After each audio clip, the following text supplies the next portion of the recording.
Agradeço as palavras sempre amigas e fraternais e por isso generosas de Vossa Excelência em representação de todo o corpo diplomático acreditado em Portugal. Registro-as com o maior apreço e reconhecimento e retribuo os votos calorosos de um feliz Ano Novo para todos vós, extensíveis naturalmente aos vossos chefes de Estado. As amáveis palavras do seu anúncio apostólico juntam-se, aliás, às inúmeras demonstrações de estima e consideração que Vossas Excelências, senhoras e senhores embaixadores, me concederam ao longo deste último ano e que muito me sensibilizaram. Seja-me permitido liminarmente aditar ainda duas breves considerações. Uma para dizer quanto me tocou a justíssima referência ao Sr. Presidente Mário Soares. Portugal, com uma sageza feita de história, soube mostrar que a força das nações reside no respeito e na valorização das instituições e daqueles que as serviram, como ele, com coragem e com liberdade. Outra palavra para sublinhar que o mérito pela serenidade cívica e social entre nós vivida em 2016 cabe por inteiro ao povo português. Senhoras e senhores chefes de missão, o início do novo ano é sempre ensejo para enunciar diversos desafios, mas também para refletir sobre o ano que termina. Refletir sobre Portugal, sobre a posição que ocupamos no mundo, no constante e frutuoso espírito de articulação e coordenação existente entre o Presidente da República e o Governo, nomeadamente com o Sr. Ministro aqui presente, bem como sobre a relação que mantemos com os países nossos amigos e nossos parceiros. É um exercício sempre profícuo para todos nós. Quero, por isso, partilhar convosco as minhas impressões, na certeza de que serão igualmente úteis para o vosso trabalho em Lisboa. Este último ano foi histórico, com a eleição de um português para o cargo de Secretário-Geral das Nações Unidas, um dos mais altos cargos internacionais. A eleição foi fruto do mérito superlativo do candidato, mas muito também deve ao notável empenho da diplomacia portuguesa, a quem já publicamente agradeci, na pessoa do seu Ministro dos Negócios Estrangeiros, que a liderou nessa árdua missão.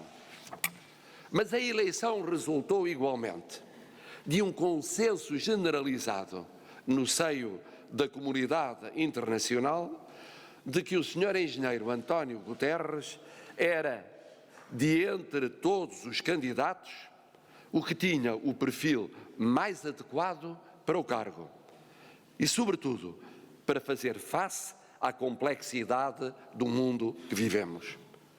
Esse consenso, estou convicto, deve-se ainda certamente ao vosso trabalho a partir de Lisboa.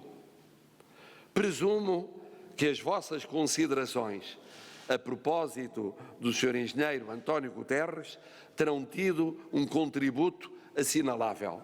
Bem-ajam pelo vosso lúcido empenho. Conhecendo-o muito bem, há mais de 40 anos, tenho a certeza de que o Secretário-Geral das Nações Unidas tudo fará para responder a essa complexidade com o mesmo rigor, competência e humanismo a que nos habituou enquanto Alto Comissário das Nações Unidas para os Refugiados. O ano 2016 foi igualmente rico noutras áreas da nossa política externa, determinando intensa atividade do Presidente da República. Às 3 visitas de Estado realizadas a Moçambique, à Suíça e a Cuba, juntaram-se visitas oficiais a Marrocos, ao Brasil, a várias capitais europeias, Madrid, Berlim, Londres, Paris e Roma, e à Santa Sé, numa lógica de aprofundar laços europeus, lusófonos e latino-americanos, de esclarecer a conjuntura política, económica e financeira portuguesa e de procurar construir com os homólogos uma relação pessoal que adense aquela que existe com os países visitados. Aqui recebemos, por outro lado, em visitas de Estado, os reis de Espanha, o presidente checo e o presidente do Egito, para além do presidente da República Francesa e do presidente polaco, estes em breves visitas oficiais.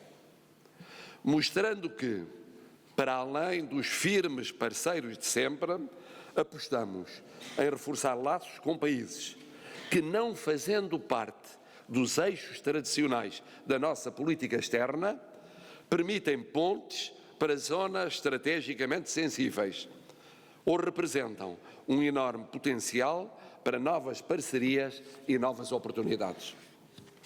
Em suma, um Portugal assente em sólidos laços bilaterais, mas plenamente envolvido na Europa e nas instâncias multilaterais em que se encontra participante.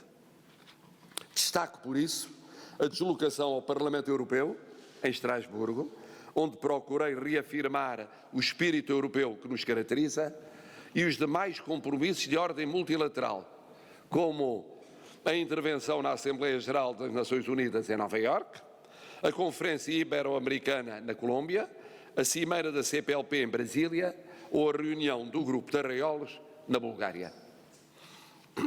Devo igualmente mencionar, e com particular relevo, o facto inédito de Presidente da República e Primeiro-Ministro terem celebrado o Dia de Portugal, de Camões e das comunidades portuguesas em Paris, junto da comunidade portuguesa e luso-descendente ali residente, numa cerimónia em que esteve presente o Presidente da República Francesa, símbolo do papel essencial da nossa rica e incansável diáspora. Tudo isto enquanto, contrariamente ao que alguns aventavam ou temiam, Portugal viveu 2016 com estabilidade política, paz social, redução do déficit e progressiva consolidação do sistema bancário. Em suma, um panorama fundamental para assegurar o respeito pelos compromissos assumidos no quadro da zona euro e para restaurar a unidade e a coesão internas de que todos necessitamos. Sinto que o nosso país está hoje mais sereno e com mais razões para confiar, cabendo agora sedimentar esta trajetória no corrente ano, procurando que as posturas conjunturais possam gradualmente assumir-se como estruturais e garantir a robustez e a sustentabilidade necessárias à nossa economia. É com este quadro interno que iremos prosseguir a nossa conhecida política externa. Permaneceremos firmes na posição de sempre na União Europeia, procurando fortalecer e credibilizar este projeto comum e aproximá-lo dos cidadãos. Os desafios que a Europa vive são uns antigos, outros novos, mas todos juntos colocam-nos num período exigente e de muitos riscos para a posição da União no mundo. Riscos que importa enfrentar com convicção, realismo e determinação. Portugal tem sido e continuará a ser, em toda a linha, uma voz a favor de uma Europa virada para os seus cidadãos, de uma Europa de coesão e solidariedade, de um espírito de fraternidade e de partilha de uma identidade comum.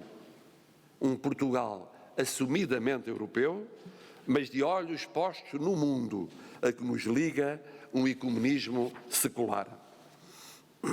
Ser-se europeísta convicto não significa, assim, descurar os demais eixos da política externa portuguesa. Muito pelo contrário. Acredito, como acreditaram os pais fundadores da Europa, que há 60 anos assinaram o Tratado de Roma, que quanto mais forte for o projeto europeu, um projeto de paz, de tolerância e de respeito, mais forte será também a nossa voz no mundo e melhor transmitiremos esses valores aos demais continentes.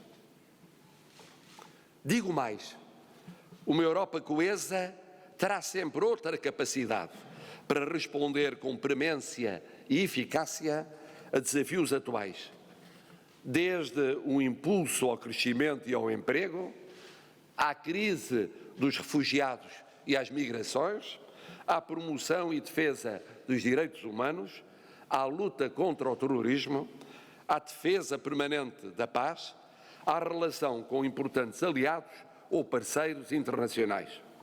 Uma Europa em que é bom que fique claro, quem manda são os europeus. Portugal vê-se aqui enquanto plataforma entre culturas, civilizações e continentes, uma ponte de diálogo, tendo o mar como referência permanente e inspiradora. Um Portugal aberto ao mundo, que como tal consolida a sua posição no seio da União Europeia. Um Portugal firme nos demais pilares da nossa política externa, nas relações transatlânticas, quer a nível bilateral, quer no âmbito multilateral na NATO, na vivificação da comunidade de países de língua portuguesa, no relacionamento com a América Latina, mas também pronto a trilhar caminhos com novos parceiros e a explorar novas oportunidades que possam representar mais-valias para as nossas relações externas, de que a abertura crescente em África, no mundo árabe, na Ásia e no Pacífico é um exemplo.